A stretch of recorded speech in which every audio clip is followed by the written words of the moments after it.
Punarapi jananam, punarapi maranam, punarapi janani jatare shayanam.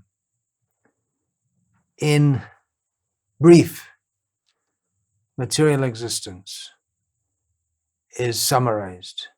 Again and again getting born, again and again dying, again and again lying in the womb of a mother.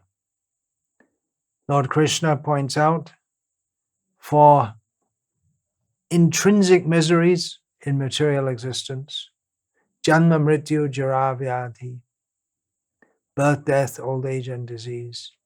He certifies this material world as dukhalayam ashashvatam, a place which is full of misery, where everything is temporary. These are summaries of what material existence is all about. In the Puranas and other Vedic literatures, it's been described in more detail, the nature of the life of conditioned souls within material existence. It's a condition of forgetfulness. Krishna bhuli se jeev anadi bahimuk ataiv mayatare deya samsara duk. Forgetting Krishna since time immemorial, we have been inimical to the service of Krishna, and thus we suffer in material existence at the hands of the illusory energy. How does it work? Well, we're all suffering the results of our activities. Every activity has a reaction, and sometimes we enjoy also. There is a modicum of enjoyment in this material world, very slight. People who perform pious activities enjoy good karmic reactions.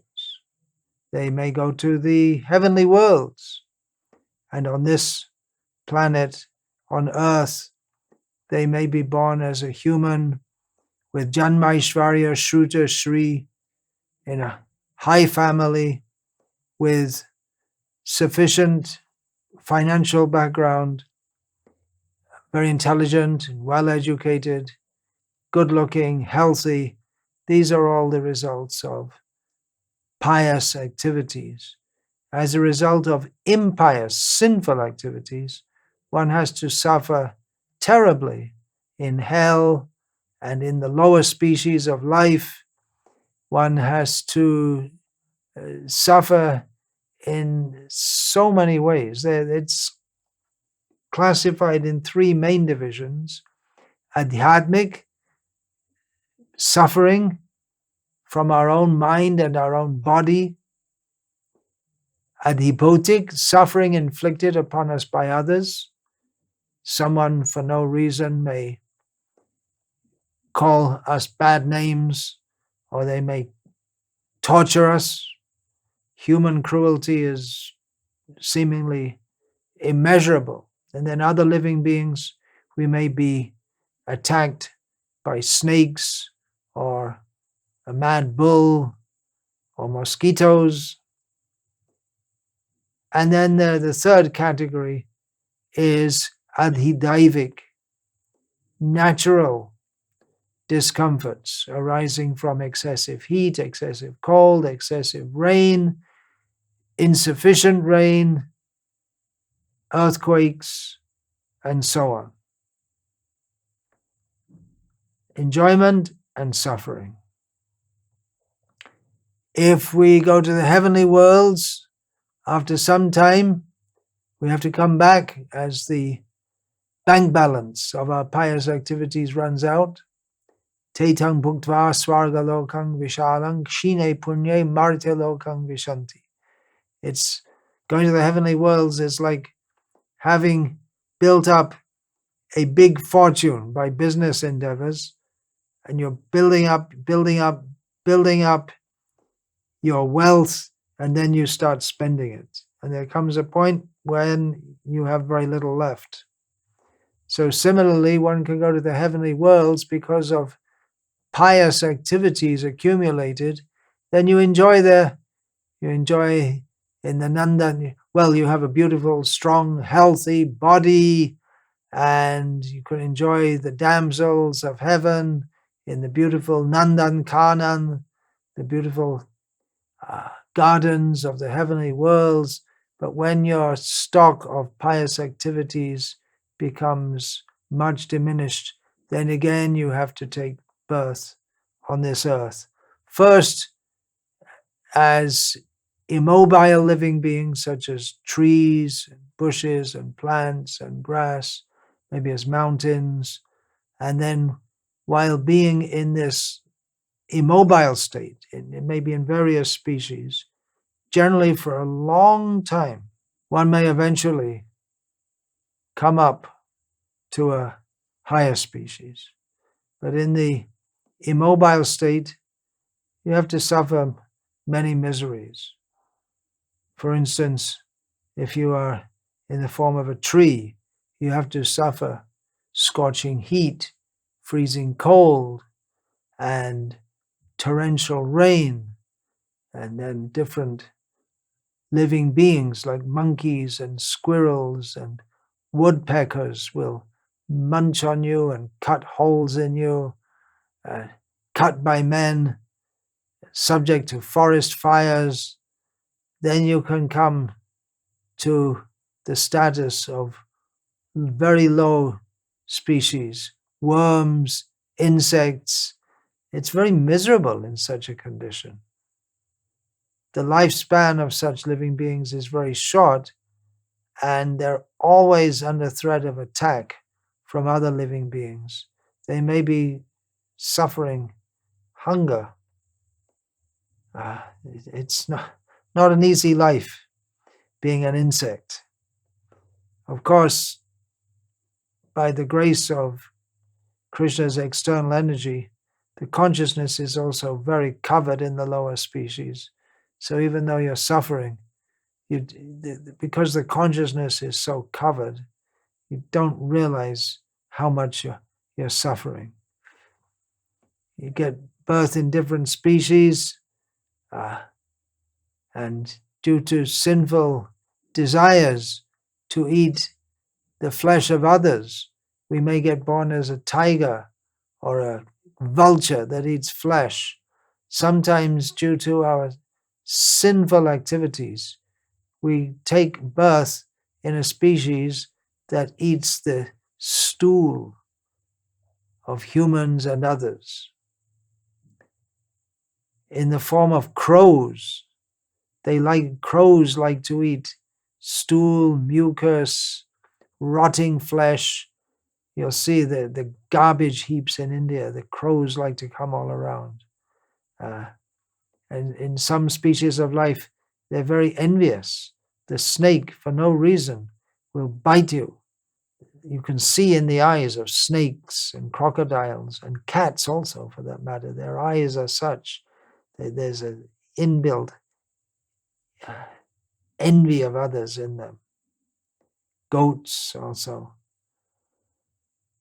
Then you come to animal species, always in danger. Every animal is always in danger from others, except the lion, who's the king of the jungle. But the lion sometimes has to fight with elephants also. They may be hunted by humans.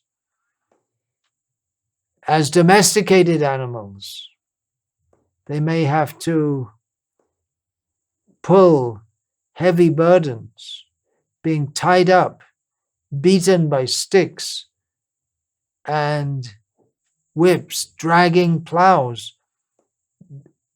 The mothers suffer, and the mothers and the newly born calves or the kids of the goats, they're separated. There's nothing they can do. They're under the control of others. They have to suffer. This is suffering. What is the nature of life in this material world? It's suffering. And I'm just repeating descriptions given in Shastra and which we can practically observe to show that life in material existence is full of suffering. Don't doubt it. Then after going through many, many births, of course, it may be that one comes quickly to the human species, but generally one has to go through many, many births in 800,000 species of life until one comes to the human form of life. But then generally people are born with a very impious situation in which they're also very foolish, their consciousness is covered, they're simply interested in sense gratification, they're in a low status of life, they're being exploited by others. In the human form of life, what happens is the soul enters into the semen of a man and injected into the mother's womb. And then gradually the fetus develops, and after 7 months, he is given the facility of remembering his previous births, his previous birth, at least one birth, and maybe also his time spent in hell. And in that very uncomfortable situation within the womb, in which he's crammed in, packed in, and there are various, it's just like sometimes you get an itch. So like that, you're burned by, and maybe various worms within the womb. And if the mother eats very spicy food, pungent food that burns the baby within the womb, and if he's fortunate, he may remember, may remember his previous life. And then he thinks that, oh, how sinful I am to be in this situation. In my previous birth, I was so attached to my family, friends, children, possessions. To maintain my family, I committed so many sinful activities, lying and cheating. I did sinful activities. It may be he remembers that he was lusting after others' wives, and then he had to suffer for that in hell. And then he sees, oh, all the family members that I've maintained in my previous life, they've gone somewhere else according to their karma. They don't know me. They have no relationship with me. They don't care for me. They have nothing to do with me. I was so much attached to them, and I centered my life on them, and I performed so many sinful activities, thinking it was all right to do that just to maintain them. And they're just completely separated, just like different particles of dust in the wind. Then the embryo within the womb, or the soul within the embryo, thinks that I did so many sinful activities, I inflicted pain upon others, and now I'm being inflicted with pain. This is my karmic result. And then he thinks, now in this birth, for sure, I will associate with saintly persons, and I will worship Lord Narayana. And in this way, I will not waste any more time in this material world. I'm going to get out of this material existence, free myself from all miseries by worship of Lord Narayana. If someone has such consciousness, that consciousness is possible due to agyata sukriti, due to some pious activities which he performed in previous lives, some connection with Krishna consciousness, or maybe even he practiced Krishna consciousness at some level. Even to think like that within the womb, but then he's pushed out of the womb, which is very painful, not only for the mother feels it. The pain of childbirth is said to be the most intense pain, it's considered, that a human can suffer. The child also feels it. That's why the babies, they come out, they're covered in all the dirt and filth from the womb. And the first thing they have to do is cry. And then that pain, that trauma of coming out of the womb, he forgets everything about his previous resolve to engage in Krishna consciousness, but he doesn't get free from misery. He's in a miserable situation within the womb. He's in a miserable situation when he's coming out of the womb, and it continues to various degrees and in various ways as he comes out of the womb, as he goes on with his life, growing up. He grows up, he wonders, why am I suffering? If he has any little intelligence, he has to struggle so much again, after struggling life after life after life. He has to struggle again. It's a whole big story of his life. We have so many biographies and autobiographies, all the things that people did. All that they did in their life was creating karmic reactions while suffering karmic reactions. And whatever life you may have, unless you die early, you come to old age. You come to the point where it's very difficult just to do anything, even to lift up your hand may become difficult, which is unimaginable when you're young, and then there comes the point when you can't move at all. You have to leave the body. Maybe someone will cry for you. Again, you are bound up by the messengers of the Lord of Death, the Yamadutas. How many times have you been through this? Again, taken to suffer in hell for the sinful activities committed. Then again, there's some kind of purification from that. We've heard of hell fire. It's something like purifying gold or any metal, iron ore, smelting it in fire. So the living entities are punished in hell. Not eternally, as the Christians and Muslims say, but punished in hell. And in this way, the sinful reactions are removed to some extent, not fully. The tendency to commit sinful acts remains, because as long as one is not Krishna conscious, one will desire to enjoy separately from Krishna, which is the root of all suffering. For more detail, you can read those chapters in the Bhagavatam, 5th canto, the forest of material existence. One who is intelligent should take this very seriously. We're in the forest fire of material existence, samsara davanala, the burning forest fire of material existence. We should consider this and cultivate the understanding that we are suffering in this very nasty cycle of repeated birth and death. And we should do whatever is required to get out of that. Otherwise, what are we doing having a human birth at all? Unless we cultivate such consciousness of my existential position. I'm not meant to suffer. I don't want to suffer. Why am I suffering? What do I have to do to get free of suffering? Actually, as eternal parts and parcels of Krishna, we are meant for pure bliss in love of Krishna.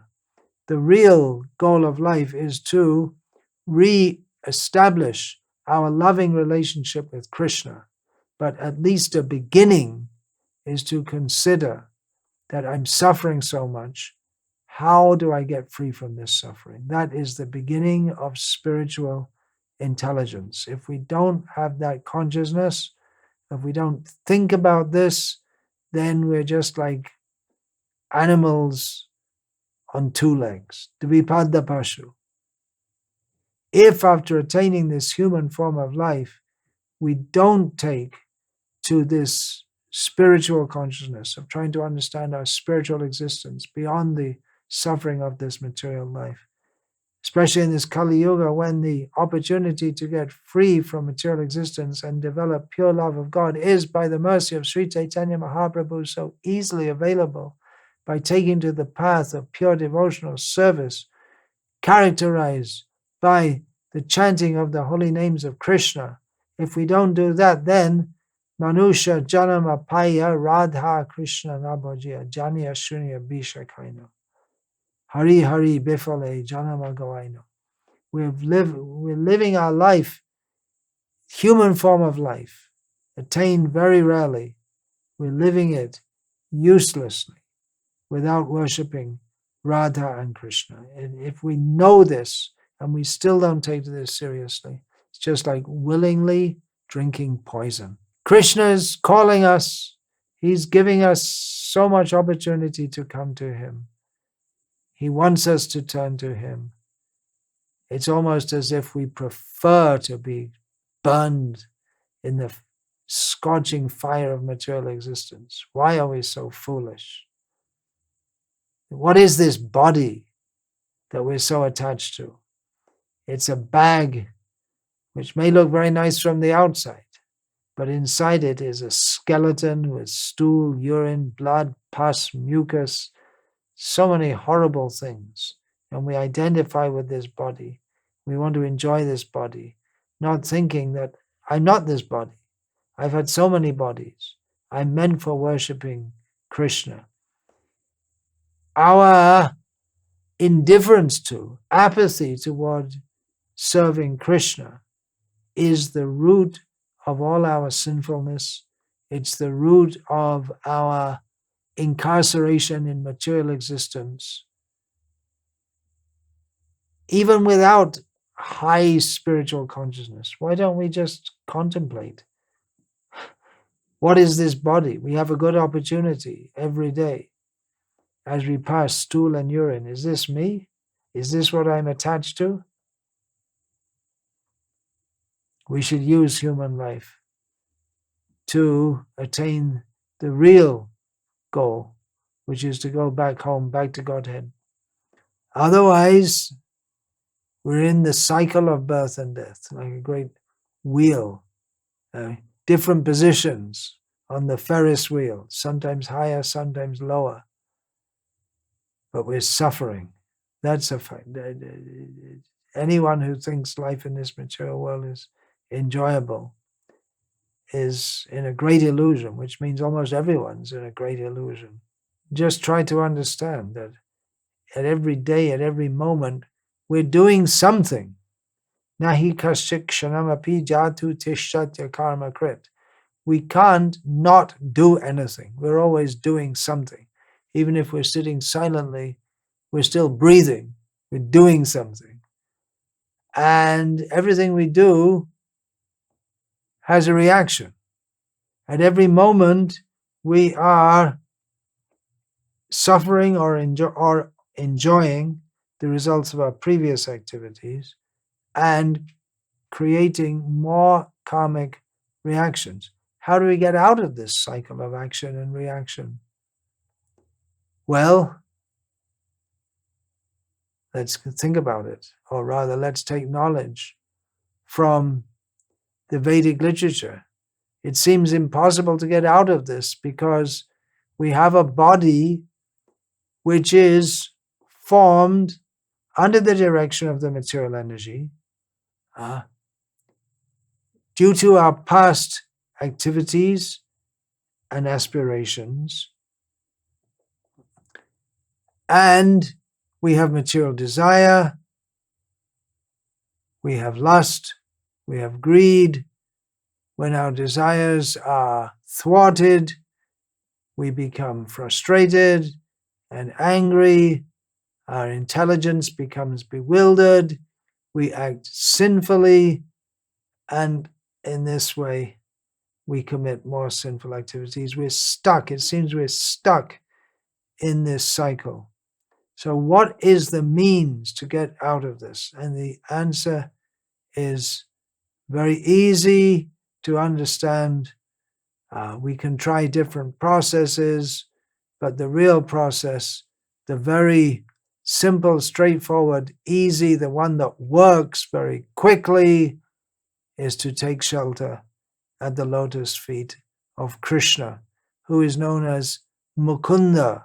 One of the meanings of the name Mukunda is the giver of liberation from material existence. Muktidata. Krishna is he gives freedom from material existence. Otherwise, Daivihi Esha Gunamayi Mama Maya Doratyaya, this material existence with the three modes of material nature, goodness, passion, and ignorance, it's very difficult to overcome. But Mameva Ye Prapadyante Maya Metam Tarantite. Krishna gives the formula in Bhagavad-gita. Very easily one can cross from material existence. One can be delivered by surrendering to Krishna. Therefore, Krishna recommends within Bhagavad-gita, Manmana bhavamad bhakto madhyaji mang namaskuru mame vaishasi satyam te pratijane prayosime. Always think of me, become my devotee, worship me, bow down to me. In this way you will come to me. I promise you this because you are my very dear friend. This is the process. Krishna will deliver us if we take shelter of him by always thinking of him. And therefore we have to engage in bhakti yoga. It's not immediately, in most cases, it's not going to be immediately that we become free from lust, greed, anger, illusion. But if we take up the process of bhakti yoga, which in this age is very easily undertaken by chanting the Hare Krishna Mahamantra, Hare Krishna, Krishna Krishna, Hare Hare, Hare Rama, Rama Rama, Hare Hare. This absorption in thoughts of Krishna becomes the standard state of our consciousness that is called Krishna consciousness. And instead of our consciousness being full of sinful desires, we simply desire to serve Krishna. And in this way, we become free from the terrible fear, the terrible fate of having again to enter a mother's womb. That's it. This is material existence, just explained briefly, and the means to get out of it. Only briefly explained. To explain it fully, well, we don't really have to. We're experiencing it every moment, but we don't understand how bad our situation is. We are in a very precarious situation. We should take shelter of Krishna by chanting his holy names. Hare Krishna, Krishna Krishna, Hare Hare. Hare Rama, Rama Rama. Hare Hare.